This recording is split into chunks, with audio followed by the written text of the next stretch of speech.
Tomorrow all things are gone. I worked for all my life, and I had to start again with just my children and my wife.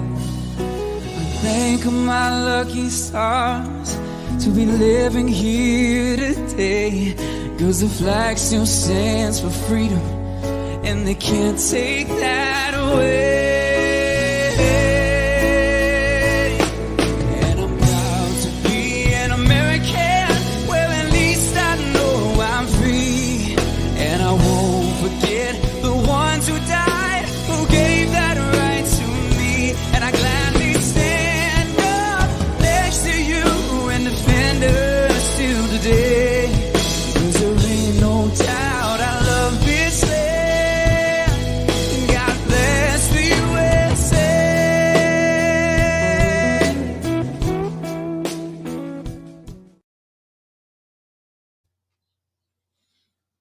You're on, Lou. Hello, everybody. Welcome to the show. Oh, Andrew, you out there? I'm out here. I'm calling in because I got very poor service where I am. I'm in Superior, Wisconsin, up in just over the bridge from Duluth, Minnesota. So very choppy with my Wi-Fi and my service, but I'm able to call in. Okay. All right. So how are we going to start off today? You want to narrate? You want to talk? What do you want to do? Well, yeah. Let's just get into it. I mean, Paul and Frankie were unable to get on today. I mean, as we're getting further into the summer, everybody's got plans and stuff like that. So it makes sense. To get all the faces on back. I guess in the fall we'll get everybody's schedule back together. We were on last week. I lost my power, so that's why we're on tonight. Just to follow up. We happened last week. We do apologize to everybody that signed in and expected to get a full show. I think we did about just about a half hour, and then I had lost power. I lost Wi-Fi and everything. So, Lou, what we were discussing last week was I made some dishes out of the turkey that Nick shot in Maryland, and the turkey that I shot. So we had made some dishes, and so we out of that one turkey, I got let's see, we brined it. So I brined it. We made some smoked turkey, and then I made some Cubans. And Michael put up the pictures in a little bit. We made Cuban sandwiches out of that. We made like a buffalo style cheese dip out of that. I made fried turkey cutlets, almost like a franchise or like a schnitzel, depending on which way you're going to flow with that. If it was which grandma's recipe it was. Very similar in taste. I'm trying to think what else we did. We did and I did some turkey fried rice, to end it all up. So I mean, we definitely didn't waste anything from that bird.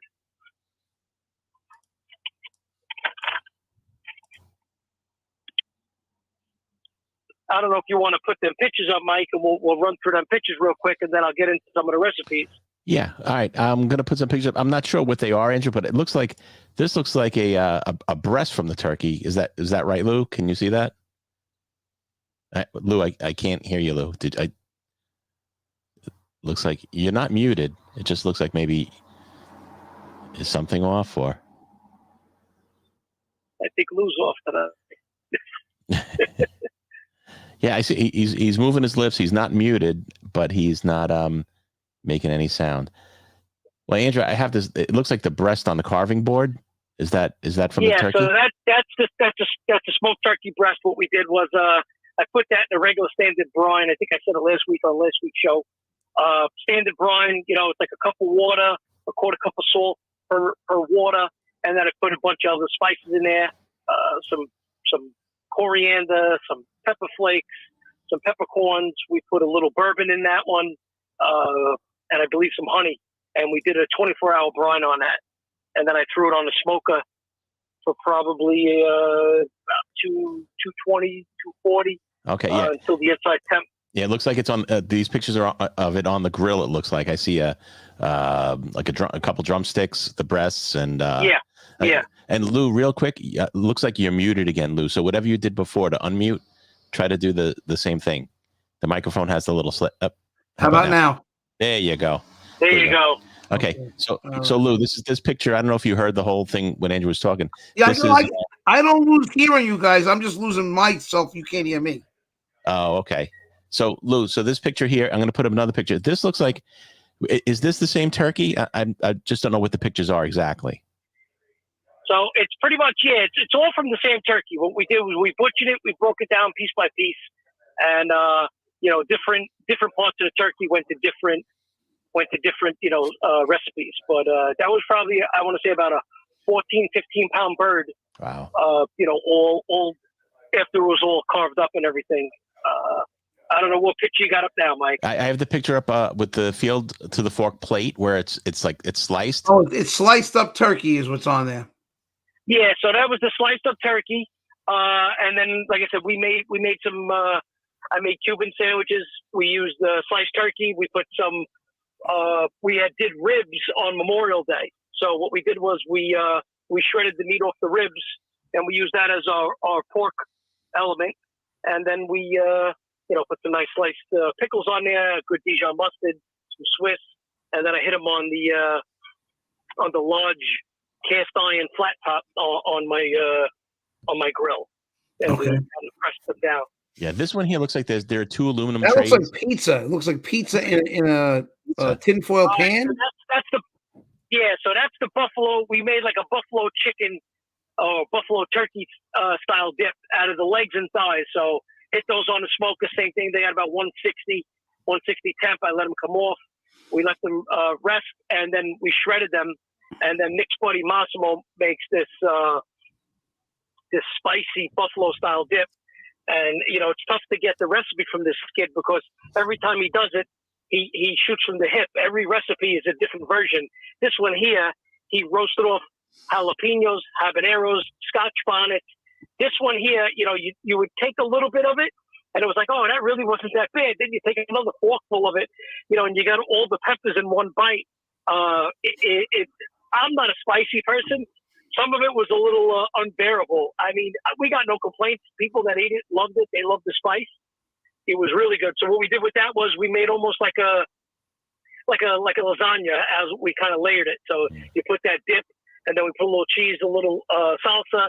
We put another tortilla and layered it, and then we hit it on a smoker until it was all cooked through. It looks like pizza crust. So that's tortillas that's underneath that sauce? Yeah, that's tortillas. Yeah, it was round tortillas how we did them. Okay. Yeah. The way the picture looks, it looks like pizza crust. Now these look like cut up pieces of like a wrap sandwich. Yeah, it kind of looks like sushi. Okay, so what we did with a little bit of the leftover that we had in that smoked breast, we didn't have much, and to make like a sushi roll, you really don't need much of a product. You just need a lot of different products. So we had the leftover tortilla shells. So what I did was I laid a base down. We did two versions. One I did with a wild rice. So we did a wild rice. We chopped up some Honeycrisp apples. We put a little cranberry sauce in there, and we put that the smoked turkey in there. And I rolled it up almost like a what you would want to say a Thanksgiving sushi roll. Yeah. And I did another version without the rice with stuffing. And I gotta say, with the I cut the apples up almost like matchsticks, little tiny wooden matchsticks. So Julianne cut them, and you would think with the apple, the Honeycrisp apple and the cranberry would be a little bit sweet. Actually, it was perfect. It really, really was perfect because once you put that stuffing or that rice in there, that kind of pulls away a lot of that sweetness. It was, like I said, it was a good utilization what we did with this turkey to stretch it. We don't want to waste anything of it, and we tried to maximize the most that we can get out of it. One of the last things that we did, I probably had about a cup and a half of that, and then I had, in the freezer, I had probably had another same thing. I would say, probably like another cup and a half left over of some wild boar meat that we made on the grill. I did it like with a smoky type of rub on it, and I cubed that up, and we made a fried rice. So it had some of the turkey, and then it had some of the wild boar pork meat that we had in there. Yeah, and I don't think I got any pictures of that. There's another one, Lou. It looks like I don't know, like a soup of some kind. There's a couple. Yeah, there's a bay leaf in there. It looks like a brown soup with a bay leaf in it. What is that, Andrew? What? I don't know. I really don't know. Okay, so we'll just get this one. I gotta go to my pictures. Uh-huh. I couldn't tell you what it was. The batch that I just sent you? I believe so. Just now or a couple days ago? Paul called and he said hi. I believe so. You know what, Andrew? That might be an old one. That might be an old picture. Okay. Yeah, I can't tell because I think you sent. Yeah, because I don't see anything. Yeah, I don't see anything in there. 7 pictures. Yep. Yeah, I guess that was an oldie but goodie. So. Gotcha. Very nice. Is that dark meat, the turkey, the sliced up one? So the breast was all white meat, and I gotta say that was the first time I ever put a brine on wild turkey, and smoked it. It really came out really good. We really nailed that recipe. We're definitely gonna hold on to that recipe. Yeah, that looks good. Very good. Looking very good. So it gives you more enthusiasm to go out and hunt wild turkey, knowing that the meat is good and you can make a lot of different recipes out of it. Yeah, like I said earlier, I'm up in Wisconsin, and I'm at the tip of the state. But we were driving up here on Tuesday, and we were driving past all dairy farms and stuff like that, and we came across an area where there was all cranberry bogs. So I kind of, I started Googling turkey hunters, if there's any turkey hunts up this way. And there's a lot of, outfitters to go turkey in them cranberry bogs. So, Lou, it's something I'd like to explore. Maybe next spring we can take a look at it. Why not? It's not out of the question. We have plenty of time. All we have to do is coordinate so we have the same time off to go. I have no problem with it. Yeah. Have shotgun, we'll travel. Exactly. I have shotgun, we'll travel. I definitely, we stopped at this place up in Duluth, Fleet Farm, which is insane. If I could go live in that store, I would. It's like I can't even begin. It's like Pergament used to be, Lou, with all the goodies and gadgets. It got all kinds of. It's like Tractor Supply, Cabela's, Home Depot. It's like all of that rolled into one. There's a ton of stuff there. Everything's very reasonably priced. I mean, being up here and all the experience I had shopping and trying to set up Nick's apartment up here. Everybody's been super, super nice. It's been one nice person after another. It's a really beautiful place. If you haven't been here, I definitely recommend coming here. I would definitely come within the summer months, because I think anything after that, or unless you're a winter person, they got a lot of snowmobile, a lot of ATV. I was just going to say, if you're a snowmobile guy, that's the heart of the snowmobile country up there. Yeah.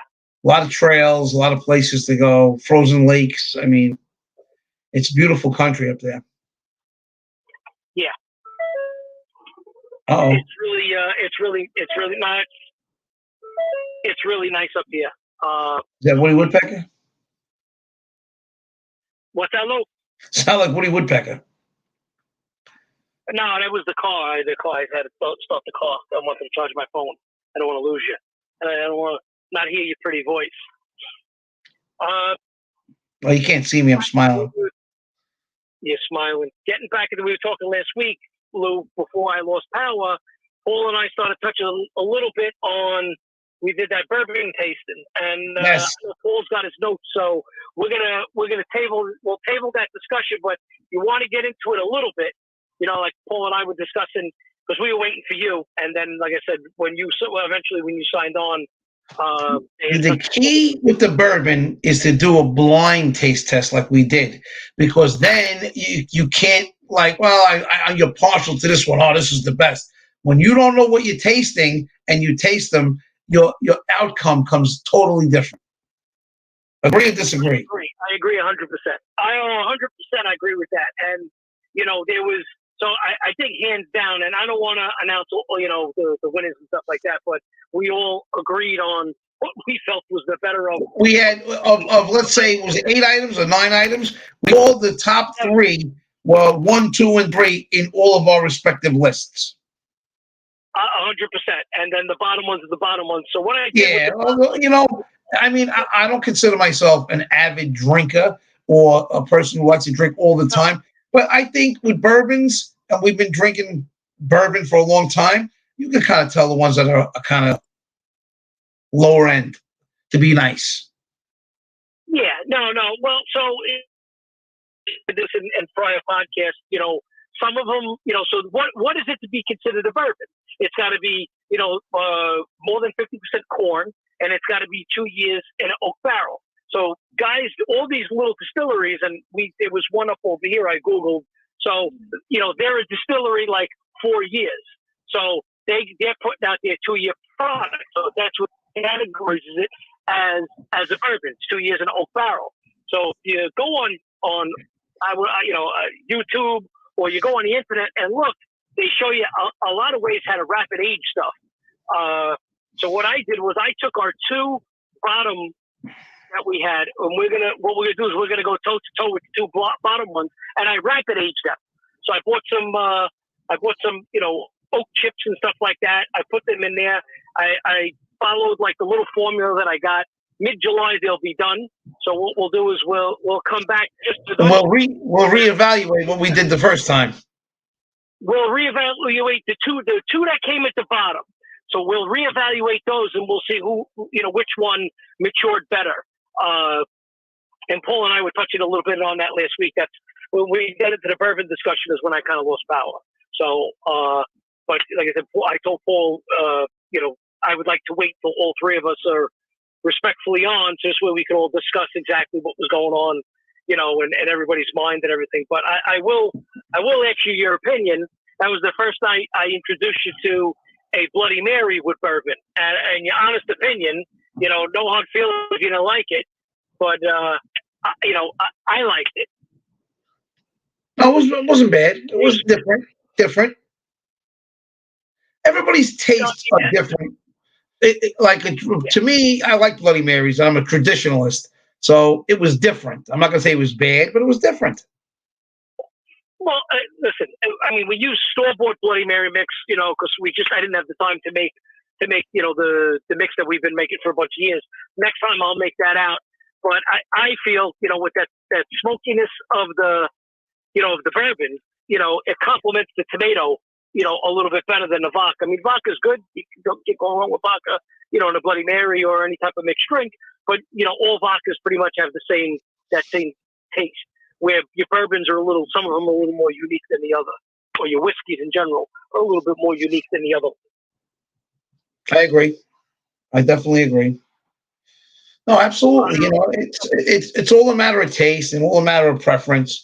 But some people happen to like certain whiskeys, liquors, whatever you want to call them, that are not expensive. They're just accustomed to that taste because that's what they've been drinking.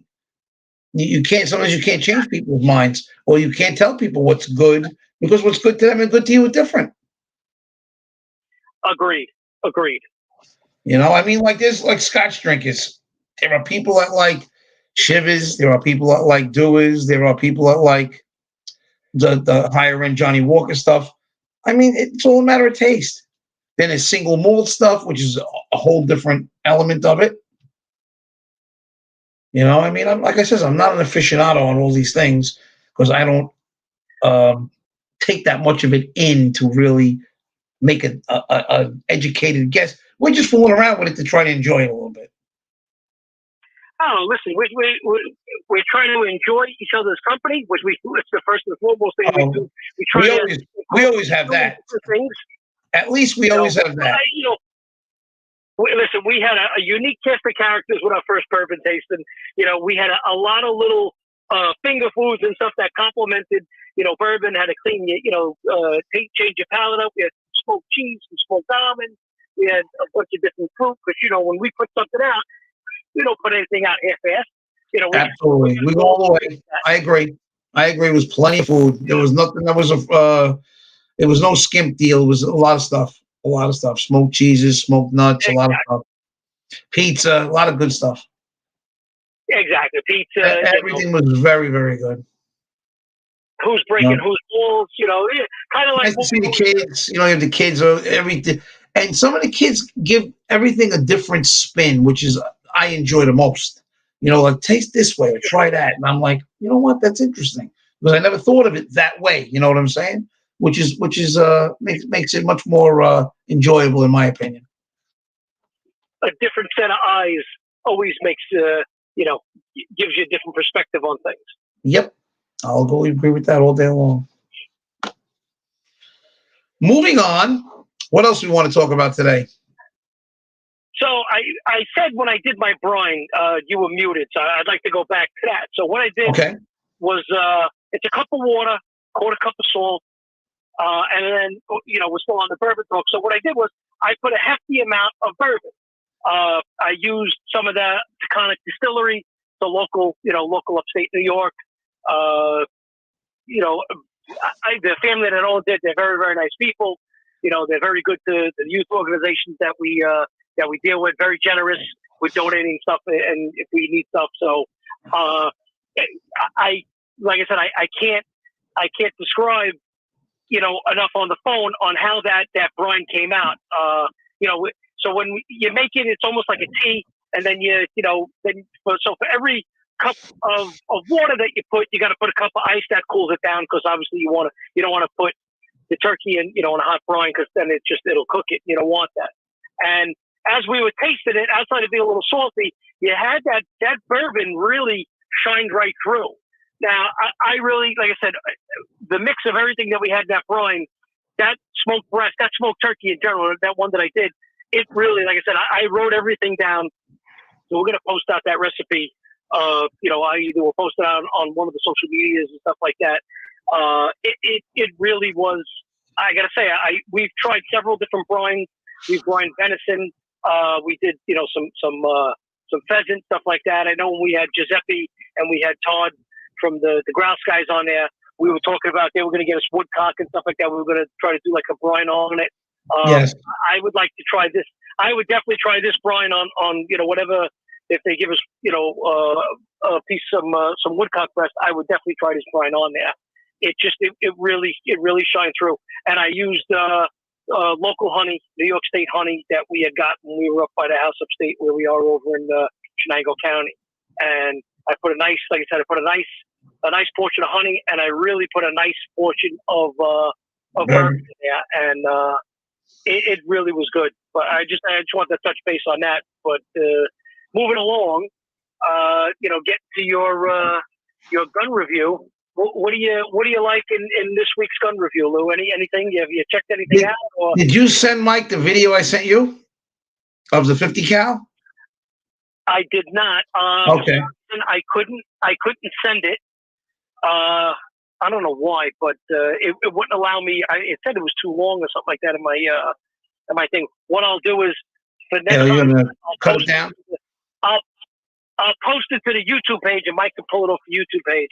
This way, it'll be clearer. Well, I'll give you a brief one on that. So I was at the range with one of my neighbors, and we were shooting handguns at steel targets, and we heard this incredible loud boom. He goes, "What is that?" I go, "I got to tell you, I've been doing this a long time. I don't really know." So we drove on our way out. We drove over, and I seen it was a Barrett. It was a semi-automatic Barrett. So I got out, and I said to the guy, "Hey, how you doing? Is that a Barrett?" And he goes, "Yeah, you want to shoot it?" And I went, "Absolutely." So he loaded it, put the magazine, put one round in the magazine, put it in, said you have to rack it, showed me where the safety was. And we were at the 100-yard range, and it was on a bipod, and took a shot and moved me back about a foot. It was incredibly loud, and it ejected that 4.5, 5-inch shell about 6 feet from the gun. And I picked it up, and that's a $5 trigger pull, is what the guy said to me. Well, eventually, when you get it up off the YouTube thing, you'll get the video. But it was one of the coolest things I've done. The guy told me the gun was $9,000 plus the scope, and I believe him. And it was an experience. I mean, would I buy one? I don't believe I have a use for one, and I don't believe in $9,000 novelties. But I have a $10,000 novelty in my garage I'm trying to ride, which is an ATV. I really don't need a $9,000 rifle. But to each his own. I won't say it's a bad thing, but it was very cool, and I was very appreciative that the gentleman let me try it. So I just received not too long ago a custom made Mauser. I didn't take any pictures. I wasn't too prepared tonight because I had to do a few personal things today and run around a lot. So I really didn't have a lot of time to prep. But for the next show, I'll take some pictures. I may even take the gun out and show it to you guys. It's a custom handmade Mannlicher stock K98 Mauser frame, rebarreled for 250, 3000 Savage, which is the first cartridge to achieve 3,000 feet per second, and it is magnificently made. And I will show you guys some pictures and actually the gun on the next podcast.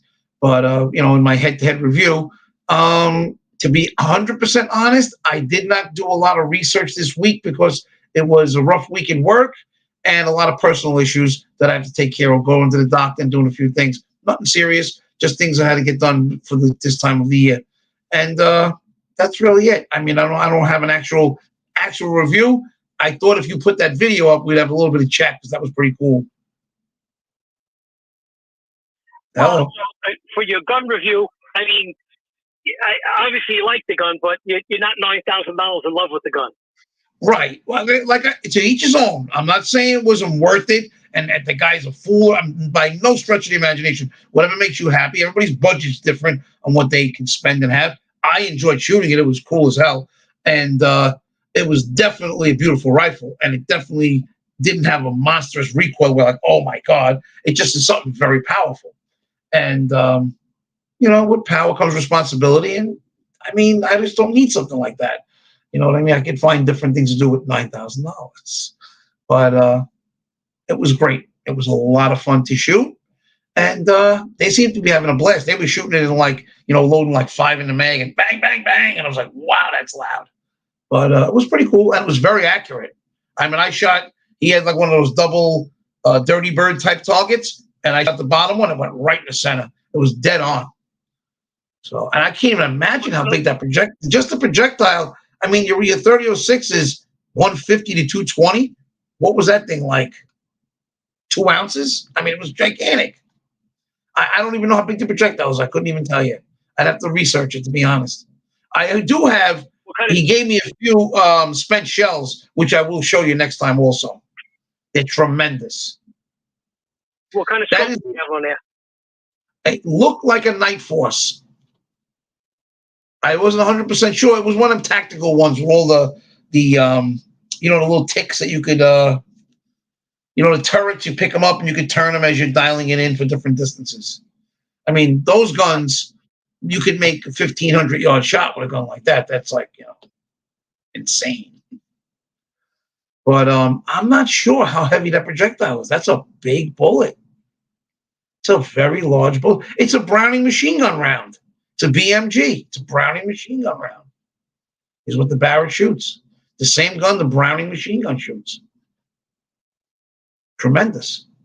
I mean, some states wanted to ban them because they claim you can knock an airliner down. God forbid some stupid, cowardly nut would do something like that. But I'm just saying to you, it's a very serious weapon, is what I will say. That gun weighs anywhere from 29 to 32 pounds, that gun. It's tremendous. It's big. It's got the suppressor thing in the front, like the flash thing in the front was like, I want to say it was 4 inches wide, and like 2 inches high. The barrel's round, like forget it. It's a big gun. When I if you see in the video, like I says, when I racked it, you go like shh, because it's such a long pull for the shell for the round.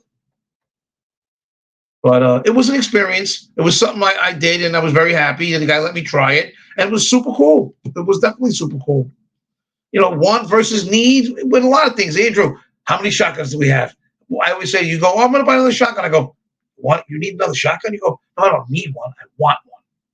Want versus need. Exactly. Want versus need. Do you need a car that goes 10 seconds? No, but you may want one. I'm just saying. Exactly. I want a car that gets 100 miles to the gallon right now. At $5.35, I want a car that gets 100 miles to the gallon now. But that's another story.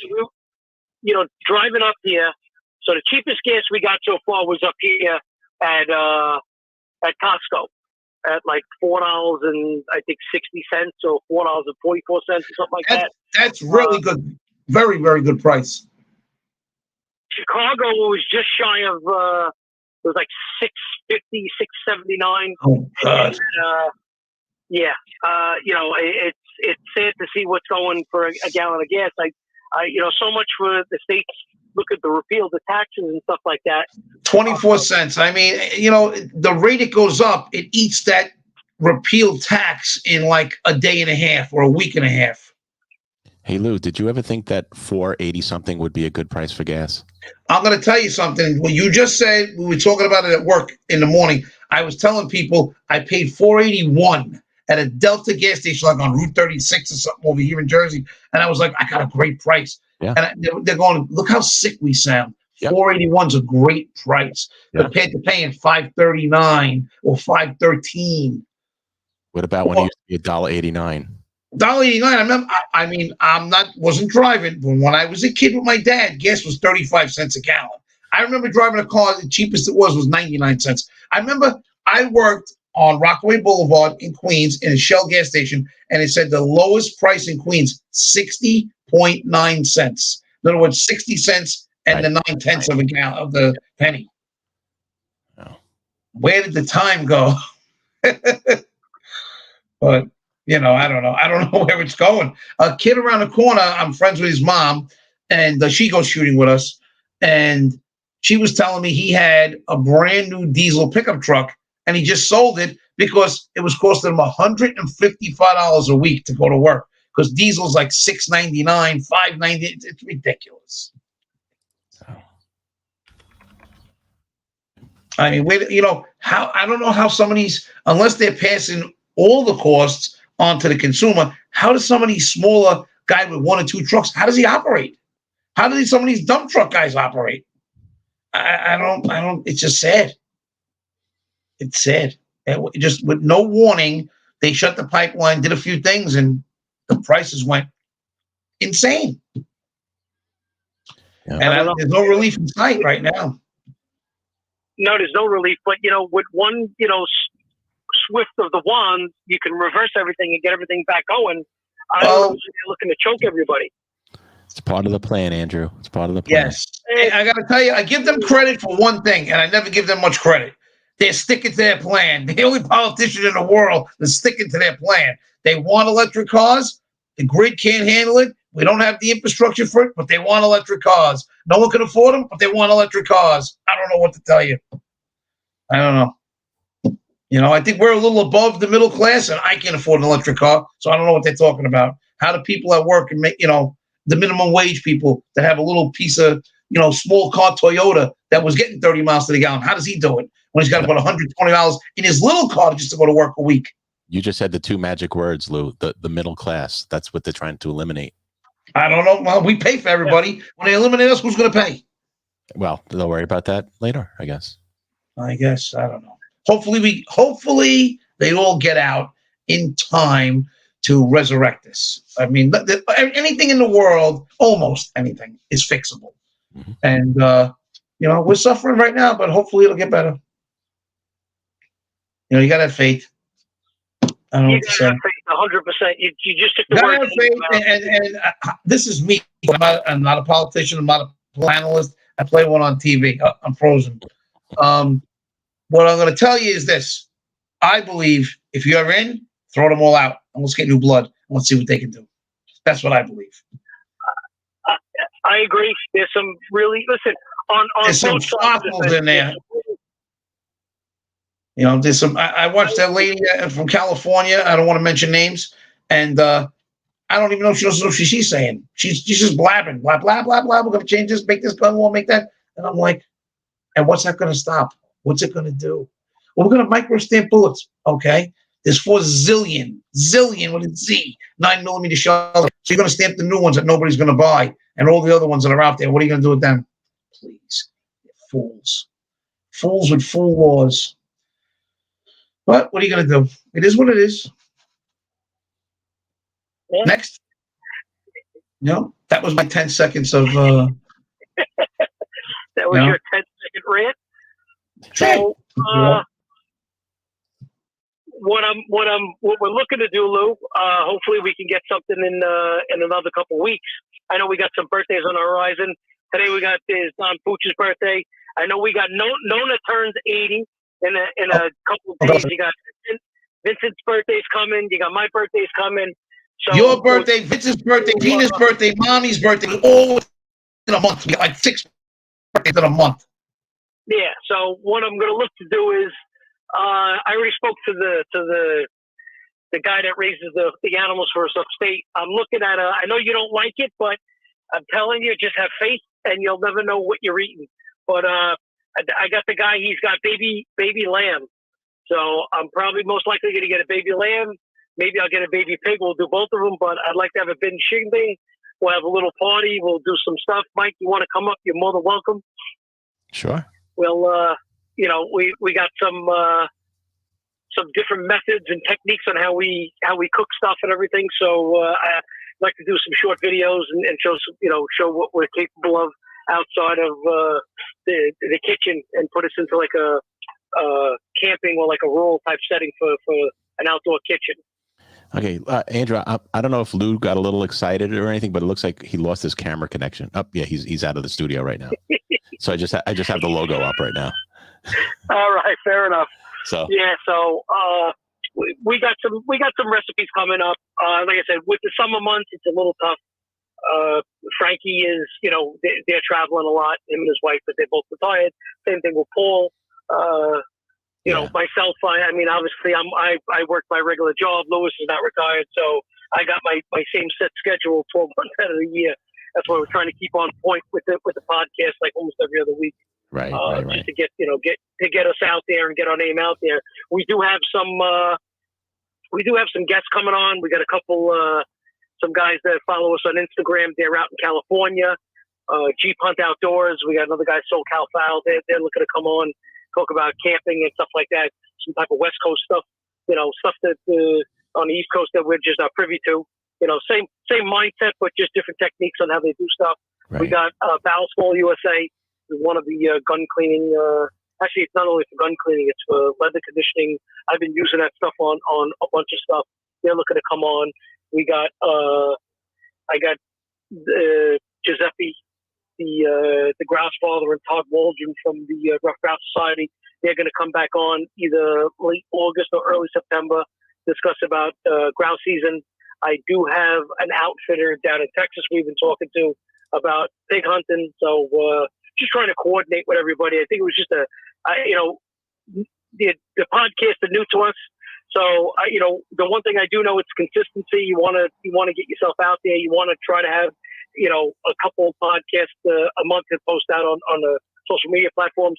I just, coming into summer months, now you know why, like all the popular TV shows, the season finale, and then they pick up in the fall. Exactly. So I guess we're learning from that a little bit. But every time we try to get somebody, the guy's like, "Oh, I'm going to be in the Florida Keys sport fishing. I'm going to be, I'm going to be over here. I'm going to be in Cancun. I'm doing this." So we're just trying to get our bearings straight, But over the next couple of weeks, even if we come on do like a 35, 40-minute podcast, just about a quick recipe, what we're doing and what we're trying to do, in the upcoming months, practice wise, if you're fishing, hunting, archery, and stuff like that. But we're just going to try to keep the word out there. Absolutely. So. Absolutely. And Andrew, in the meantime, if you post that video that Lou was talking about, send me the link and I will have it ready for the next show. Fair enough. Yeah. As soon as I get some decent Wi-Fi, when I get back to my son's apartment complex, I'll get onto the Wi-Fi. Yeah. Over there. Yeah. No rush. Whenever you do it. So. Yeah, we'll get it. Maybe we'll see if we can get it out there for next week or the week after. We'll see what everybody's schedule is. But your schedule mainly is, Mike. I know you've been having a pretty much crazy schedule as well. So we all been trying to accommodate each other. So we appreciate your service that you do for us, because without you, I don't think we would have a podcast. And we thank you for your services. More than welcome. Not a problem. So we'll schedule it. We'll announce when the next show is. And Lou never came back. So I guess maybe Yeah, no, I only wanted to run. I mean, we did about 35 minutes last week. I wanted to do about 35, 40 minutes.